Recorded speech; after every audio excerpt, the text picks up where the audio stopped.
Meus ossos não estão escondidos de ti, quando em secreto fui formado e entretecido como nas profundezas da terra. Os teus olhos viram o meu embrião. Todos os dias determinados para mim foram escritos no teu livro antes de qualquer deles existir. Que coisa impressionante esse verso, Salmo 139, 15 e 16, que a Bia Busker, de Guaratiba, Rio de Janeiro, escolheu para a gente ler hoje. Que coisa impressionante, Deus sabia, conhece você desde que você era um embrião, né? Deus estava lá no momento da fecundação. Que coisa impressionante. E esse é o Deus que cuida de você todos os dias, não esqueça disso. Tem gente que escreve aqui, pastor, eu guardo aquele verso da manhã e fico com ele na cabeça o dia inteiro. Que beleza, maravilha. Bem-vindo, bem-vinda, este é o programa Reavivados por sua palavra, aqui da TV Novo Tempo. E nós estamos muito contentes com a sua presença, muito felizes mesmo. A gente tem certeza que você que está aí às 6 da manhã, todos os dias, nosso abraço. E você também que está às 3 no Repeteco, e muita gente aqui aguardando abraços nossos, né? Que nem a Dona Val sempre, olha, manda um abraço lá às 3 que eu estou firme. E tantos outros que estão aí. Também no NT Play, que estão no YouTube. E este texto nós tiramos de alguém do YouTube. Ali temos pessoas muito simpáticas, muito queridas. Olha, eu esses dias me deparei com alguém que mencionou que a gente fica enrolando, que a gente deveria ir direto ao ponto. Eu não posso deixar de mandar um abraço para todo mundo, porque este é um programa de televisão, não é um programa feito para o YouTube, tá bem? E há várias pessoas que fazem aí cortes do programa e enviam. A Novo Tempo não acha isso muito saudável, mas não. Quem somos nós, né? Para a gente proibir as pessoas de pregar o Evangelho. Pregue o Evangelho. E veja onde você quiser o programa também, né? Mas nós queremos saudar e dar um abraço muito forte para você do YouTube. Temos mais algumas pessoas aqui. A Kelly Dias de Dourados diz que acorda às 5 da manhã, que lá o horário é às 5. Que beleza, viu? Graças a Deus você está aí firme. A Vânia Garcia de Ariquemes, Rondônia. É gente espalhada no Brasil inteiro que assiste o programa Reavivados por sua palavra. Se você quiser se inscrever lá no YouTube, é simples. Basta ir lá no nosso canal Reavivados por sua palavra NT. Esse é o canal oficial, não é da igreja. Desculpe, para você poder assistir e compartilhar o programa para todos os seus amigos, tá bom? De 2 em 2 dias nós temos aí 1000 pessoas se inscrevendo em nosso programa. Mais ou menos 2, 3 dias, 1000 pessoas. Que incrível, graças ao bom Pai. Nós temos esse povo todo aí bem animado, né? Chegamos ao livro de Marcos, olha que beleza. E eu anotei várias coisinhas aqui para não esquecer, porque esse livro é o meu predileto. É um livro de criança, entendeu? É o livro mais fácil para ler, porque parece que é uma criança contando a história. Marcos, João Marcos. João, o primeiro nome é hebreu, né? E o segundo nome é um nome romano. Essa é a mistura. A mãe dele foi Maria, ele é mencionada em Atos, capítulo 12, se não me engano. E ele é mencionado várias vezes em Atos como alguém ativo, alguém que estava lá firme, ajudando a construir a igreja, né? Não construir a igreja física, né? Mas a igreja, a nova igreja. Então, nós vamos para um rápido intervalo e a gente volta falando um pouco mais de Marcos para você e vamos entrar no primeiro capítulo.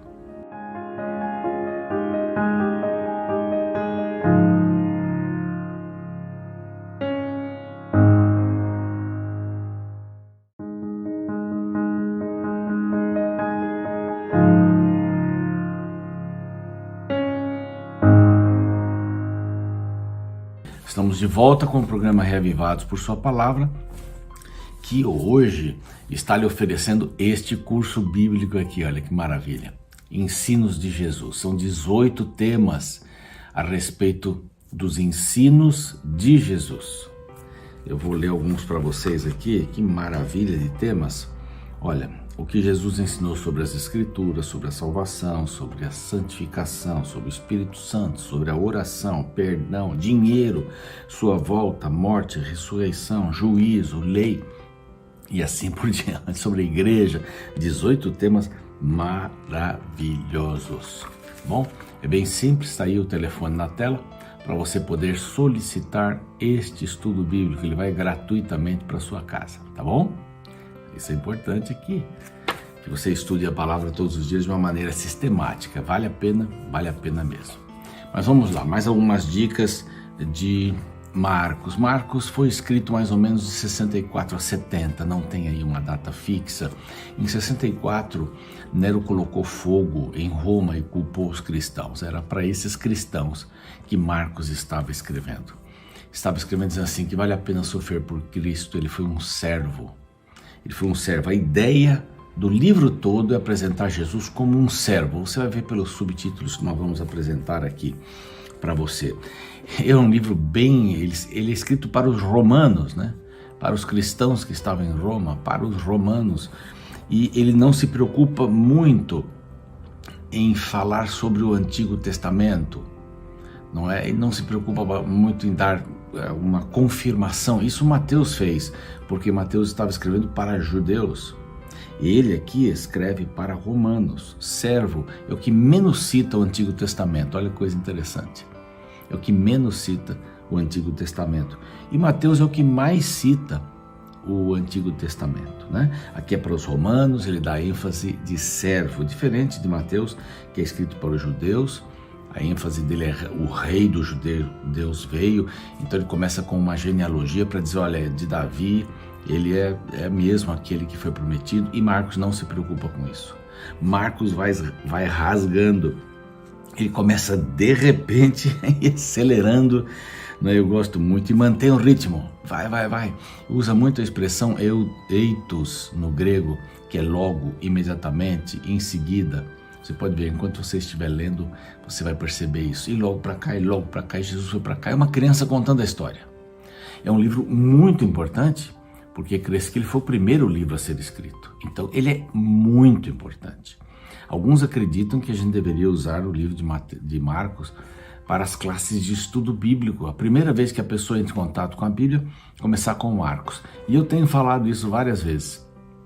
Li de um pastor, não me lembro agora, de um livro de um pastor bem experiente. Ele dizia assim, olha, alguém vai começar a ler a Bíblia, leia 5 vezes Marcos para poder entendê-la. E é verdade mesmo. Depois leia Tiago 5 vezes, depois leia Provérbios 5 vezes, aí começa lendo o Novo Testamento. Dê uma boa passada com calma, vá para o Antigo e leia todo o Antigo. Interessante essa medida, eu tenho falado para alguns e alguns têm feito isso, né? Bom, ele tem coisas únicas, é o único que apresenta a cura gradual do cego, lá no capítulo 8. O capítulo 7 também é o único que apresenta a cura do surdo em Decápolis, né? E é o único que apresenta o crescimento da semente. É diferente, nós vamos ver lá no capítulo 4 sobre isso aí. 90% do material de Lucas e Mateus se encontra em Marcos. Então, olha, dos 661 versos de Mateus, ao contrário, Mateus usa 606 dos 661 versos de Marcos. 606. Não é? Olha, bastante, né? Só 55 não são usados. E Lucas, somente 31 não são usados. Então Lucas usa muito mais. Marcos. Foi um livro de referência. Aqui. Tem mais coisa aqui que eu anotei aqui para a gente falar, para dar essa introdução. Marcos aparece lá com Paulo e Barnabé na primeira viagem. Ele desistiu da primeira viagem por algum motivo. Paulo não queria mais. Barnabé, que era o seu tio, levou para a segunda viagem. E lá no final da vida de Paulo, ele diz assim, olha, traga-me Marcos, que me é muito útil. Marcos, ele não se preocupa muito em mostrar o que Jesus fala, mas ele se preocupa muito em mostrar o que Jesus fez, porque para o romano, para a mente romana, o mais importante era o que era feito. Então Marcos é o livro do fazer, para cá e para lá. Para cá e para lá, 18 milagres, 4 parábolas só. e dois discursos que estão dentro dessas parábolas. Ele não cita o termo lei também, e o verso áureo é o 10:45. Já que é um livro que fala sobre servo, então aqui diz, né? O filho não veio para ser servido, mas para servir. Essa é a ideia, esse é o verso áureo. Bom, ele quer mostrar duas coisas, e a gente vai entrar aqui nos capítulos, mas duas coisas Marcos quer mostrar. Primeiro, a popularidade de Cristo, isso era importante. E eu vou citando quando aparecer aqui os versos, vou citando para você, você vai ver que quantidade de versos ele tem que fala sobre a popularidade de Cristo. Né? Toda a multidão, a multidão estava aqui, e a multidão o seguia, e eram todos da cidade que vieram ouvi-lo. Então ele força muito essa questão, e força não seria a palavra, exalta muito essa questão.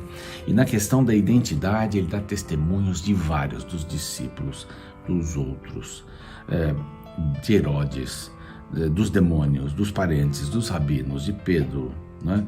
E de tantos outros aqui, de Judas, de Caifás, de Pilatos, do comandante lá que viu Jesus morrer, dos anjos. Então, tem muitos testemunhos, é um livro muito prático, é um livro maravilhoso. Eu vou dar outras dicas depois, mas vamos lá, porque este livro é extraordinário. 16 capítulos, 661 versos, que são preciosíssimos, os primeiros a serem escritos para os romanos, depois que Nero os acusa e os persegue, né? Os judeus que moravam em Roma e os demais em toda a região que Roma dominava. Os cristãos estão pondo fogo em Roma, vamos acabar com eles. Então ele escreve dando essa mensagem curta, uma mensagem que ajuda tanto os romanos como os judeus romanos. Então vamos lá, tem muita coisa boa aqui para a gente poder analisar. Dividi aqui o primeiro capítulo em o servo está aqui. O servo está aqui. O servo de Deus está aqui. Aquele que veio servir. A parte prática está aqui. Isso vai até o verso 11. Depois uma outra divisão, a autoridade do servo. Então o servo está aqui para servir. O servo serve. A autoridade do servo, aqui até no capítulo, no verso 12, digo melhor. Depois ele fala sobre a compaixão do servo, a partir do verso 29, ele vai por aí trazendo até o final. Então são três coisas, né? A compaixão, o servo está aqui, o servo do Senhor está aqui. A outra coisa, a autoridade do servo, e depois ele fala sobre a compaixão do servo. E aí começam curas e milagres e tal, e coisas, como você viu, tem aí quantos meses? 18 milagres, 4 parábolas. Ele quer mostrar um Jesus ativo, um Jesus dinâmico, um Jesus que não perdia tempo, um Jesus que estava sempre curando, salvando, aconselhando. Esse é o Jesus rico de Marcos. A gente fica empolgado quando acaba de ler Marcos, porque Jesus vai para tantos lugares, de tantas maneiras. Então vamos lá. O servo de Deus está aqui. Ele apresenta o primeiro tópico, a identidade do servo. Então o servo está aqui, a identidade, digo melhor, vou corrigir, hein? A identidade, a autoridade e a compaixão, são três coisas. O servo está aqui, 3 itens. Então a identidade, quem dá testemunho da identidade do servo, do Filho de Deus? Primeiro, o próprio João, que ele diz assim, princípio do Evangelho de Jesus Cristo, Filho de Deus. A primeira testemunha dele, ele é Filho de Deus, ponto. Ele não dá aquele preâmbulo, não, ele diz assim, princípio do Evangelho. Ele dá uma combinada com Gênesis, né? No princípio era, e com João também. No princípio era o verbo. Então ele está dentro aqui de uma visão muito interessante. Bom, quem foi o segundo que deu testemunho? Foram os profetas. Ele usa Malaquias 3:1, quando diz, eis aí, envio diante da tua face o meu mensageiro, o qual preparará o teu caminho. Né? Falando aqui de João, preparar o caminho do Senhor e endireitar as veredas. Está aqui, o profeta Isaías também fala isso, né? E está em Malaquias também o que Isaías fala. Então o profeta viria, né, para preparar o caminho do Senhor, que é o Jesus Cristo, Filho de Deus. Então quem mais? O próprio João Batista. E apareceu João Batista, né, pregando no deserto, Verso 5 diz: saíam a ter com ele toda a província da Judéia e todos os habitantes de Jerusalém. E confessando seus pecados eram batizados no rio Jordão. Ele era simples, tinha roupa de pelos de camelo e tal, comia gafanhotos, como nós já vimos aí. Então, e pregava, dizendo: após de mim vem o que é mais poderoso do que eu. Quer dizer, o testemunho de João Batista, o testemunho de Marcos, primeiro. Segundo, o testemunho dos profetas. Né? Tem lá Isaías e em Malaquias também. Depois o testemunho de João Batista. Ele dizia: aquele que vem depois de mim é maior do que eu. Eu não sou digno, não sou digno de nada. Eu vos batizo com água, ele vai batizá-los com o Espírito Santo. Olha só. O quarto testemunho é o Pai e o Espírito Santo. No batismo, né, o Pai estava lá, o Espírito Santo desce na forma corpórea de pomba, e o Pai fala, né, este é meu filho, tu és meu filho amado, em ti me compraz, verso 11. Agora vimos a identidade, agora a autoridade. A autoridade diante da primeira tentação. Jesus foi levado depois do batismo para o deserto e não caiu. O Espírito impeliu, convidou para o deserto. Quando alguém era ungido, um sacerdote era ungido, ele ficava um tempo de resguardo ali, uma quarentena, orando, entendendo qual é a sua função. Jesus fez a mesma coisa. Foi para o deserto e lá ele foi, mas a autoridade, ele venceu. Aqui se foi tentado 40 dias, mas venceu. Nós temos a segunda cena da sua pregação. Depois João ter sido preso, então Jesus vai para Galiléia e diz aqui: pregando o evangelho de Deus, a ação, o reino de Deus está próximo, verso 15. O reino de Deus está próximo. Eu gosto muito dessa expressão. Jesus dizia: o reino de Deus está próximo. Ele era o reino de Deus, né? Ele estava vindo para estabelecer o reino de Deus, conforme a sua morte. Aqui tem a vocação dos discípulos, então ele convida Simão e André, mostrando aqui a sua autoridade. Olha, eu vou fazer de vocês pescadores de homens. Eles deixaram imediatamente a rede. Ele passa por Tiago e João, deixaram também, seguiram após Jesus. Aí tem a cura de um endemoniado, já no sábado. Aqui tem várias curas no sábado. Jesus mostrando que o sábado é um dia de fazer o bem, não é um dia de ficar contando passos. Não é um dia que tem 60 e lá vai regras sobre ele. Alguns dizem que há mais regras ainda, né? Então Jesus foi ensinar na sinagoga, como o verso 22 aqui, como quem tem autoridade e não como os escribas. Todo mundo se maravilhava em relação à sua autoridade. Então aqui você vê. E a outra cena são as suas ordens. Jesus cura o homem possesso, né? Autoridade, veio um homem endemoniado, ele manda sair dali, ele tem autoridade para isso, né? E que temos nós contigo, Jesus de Nazaré, ele diz aí o homem possesso, o diabo, e Jesus o repreendia: quieto, saia dele, comando, autoridade. E ele dizia para não ficar contando para os outros, mas não adiantava, eles contavam para todo mundo e todo mundo começava a correr atrás de Jesus. Todos se admiravam, verso 27, que vinha a ser isto, uma nova doutrina, com autoridade ele ordena aos espíritos imundos e eles obedecem. Jesus tinha autoridade. Ele cura a sogra de Pedro. Então aqui começa um terceiro item: compaixão. Então nós vimos a identidade, a autoridade e agora a compaixão. Na cura da sogra de Pedro, que estava com febre, ele a curou. Muitas outras curas, né? E aqui já vem no verso 33, toda a cidade estava reunida à porta ao cair do sol, quer dizer, no pôr do sol do sábado, os enfermos, endemoniados para ele curar. Então, toda a cidade, aí é um dos itens, né? Ele coloca Jesus com uma popularidade muito grande, e era mesmo, de fato, né? Expelia os demônios e tal. Jesus se retira para orar. Jesus se retira, todos o buscavam, na realidade, eles buscavam com uma superficialidade muito grande. Eles queriam a cura. Tá, aqui vem a pergunta: pelo qual motivo você busca Jesus? Como um remédio? Como um médico? Como um hospital para cura só dos seus problemas? Alguém para resolver seus problemas? Ou alguém para salvar você? Por que você busca Jesus? E essa era a grande era grande tensão, né? Naqueles dias, vai, não conte para ninguém, calma, vamos devagar. Comecei meu ministério e Marcos vai contando, e mais curas e mais curas. Então ele foi por toda a Galileia, verso 39, e o último aqui é a cura de um leproso, né? E Jesus diz, Marcos diz no verso 41, Jesus profundamente compadecido, ele se compadece. Compaixão é me sentir no lugar do outro, pensar como o outro pensa. Então Jesus profundamente compadecido, estendeu a mão, tocou no leproso, depois eu vou falar mais sobre leprosos aqui. Mas leproso não podia, a gente não podia se aproximar, né? As pessoas não podiam se aproximar dos leprosos que se tornariam impuros, imundos. E ele perguntou, respondeu, né? Se quiseres pode purificar-me, quero ser limpo. Aí no verso 44 de novo, olha, não diga para ninguém, vai se mostrar ao sacerdote, diga para ele verificar você.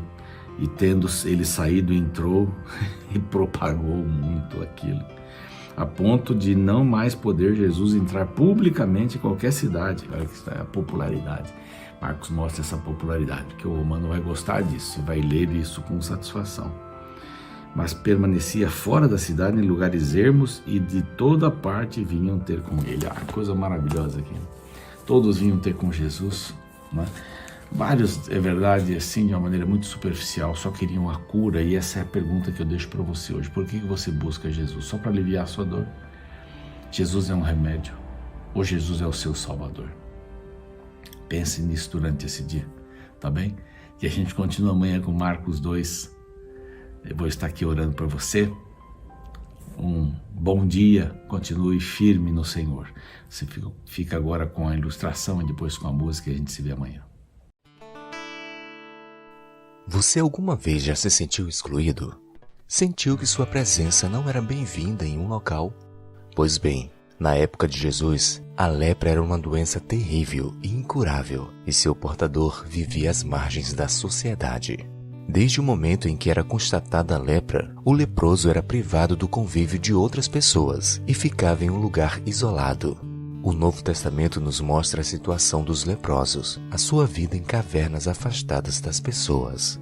Se porventura um deles tivesse que andar ao encontro das pessoas, teria que tocar um sino para se auto-anunciar e determinar a distância.